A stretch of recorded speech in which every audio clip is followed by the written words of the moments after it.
Thank you, Edie. I have problems with my knees these days, so it's actually a good excuse to get a very good-looking man to help me up the stairs. I want to dedicate my talk in memory of Queen Elizabeth II, who passed away last week. And I met her several times. This is the brooch she gave me when she made me a dame.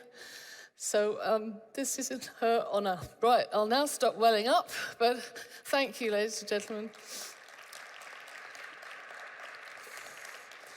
It's a tough time. Long live the king.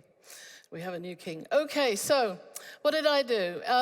I've been asked to talk about the UK National AI Strategy and using it as a force for good. And I think the main tenor of the talk is that AI strategies, countries having an AI declared strategy, is a good way to be behind AI for good. Yeah. So in 2017, with Jerome Pesenti, who's from industry, I was asked by the then Prime Minister Theresa May to write a report to review how AI could be used to grow the UK economy. It was not to be about dealing with job losses, it was about growing the economy, growing jobs, and preparing the UK to be an AI economy. That was 2017. It became a sector deal. We got an investment of £1 billion in 2018, sector deals industry strategy.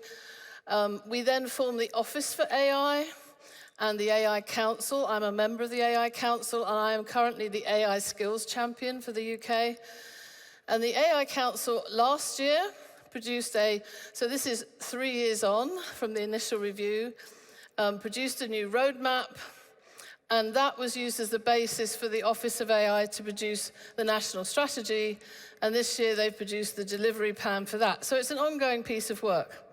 3 pillars to the strategy.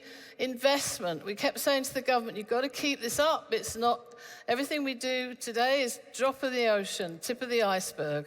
You've got to keep up the investment in the long-term needs, research, investment. Governing AI effectively.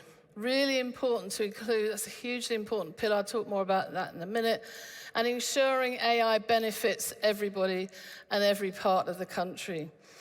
This is some of the things we've been doing to drive AI adoption across public sector and private sector. And the public sector, of course, includes government. So in healthcare, Tech Nation, I know they're well here, the entrepreneurship people, science and engineering, the Hartree Centre's famous for that, and the marketplace, helping young entrepreneurs develop companies.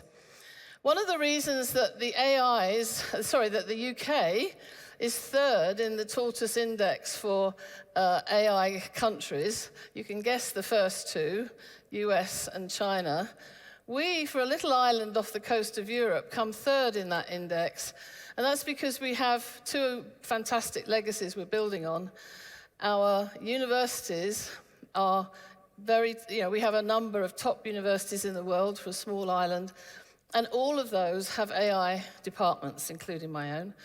And we like to think we invented the whole thing with Alan Turing. We didn't quite, but we have been doing AI in the universities since the 1960s. We also have an amazing tech startup culture in the UK, and that's evolved into an AI startup culture.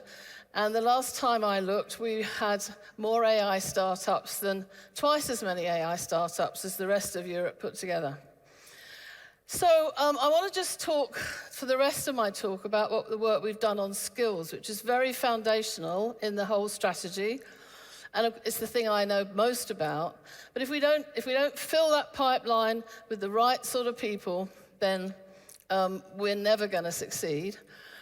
So one of the things we did with the first investment was to invest in 1,000 PhD students, new in AI, in interdisciplinary centres. And some of them we have industry involvement in that as well. That was a big investment from the UK government. And they're now, for those PhD students are now, the first ones are nearly finishing their PhDs now. And so we'll see those. But remember, every PhD student needs an AI professor to supervise them. And it takes a long time to grow an AI professor. decades. And of course, we lose them to industry too. So we had to invest in ensuring recruitment and retaining our top talent. So we invested in Turing AI fellowships to give people a chance to focus, as professors a chance to focus on their research. In fact, Philip Tor, who talked here earlier, is one of these Turing AI fellows, one of the senior ones. And that was phased in. We had the Accelerator Awards and then the prestigious world-leading AI professors, and we're just doing another round of those. And the thing I'm most proud of, and I want to talk a lot about in my last 4 minutes, is diversity. It's so important in AI, more than in... I've been passionate about women in technology and trying to get more women in science technology for my whole career, which is some 35 years now. And we still don't see much change. And AI is even more important because AI isn't just about programming and machine learning and being a top data scientist. AI is about developing things that are going to be good for society. And my mantra is, if it's not diverse, it's not ethical. Because we need, and it's not just about women and gender balance. It's also about a broad, we need economists, we need historians, we need physicists, we need geographers, we need business studies, we need these, we are going to develop whole new careers, like how are we going to test whether an AI system is biased or not? We might be able to develop AI to do that, but I very much doubt it in the short term. We're going to have to develop AI auditing tools, like we audit finance, our finances for our companies, and there's a whole new career. It's got to be regulated with the government to some extent, but also a system, a process that becomes just part of the process for AI companies, big or small.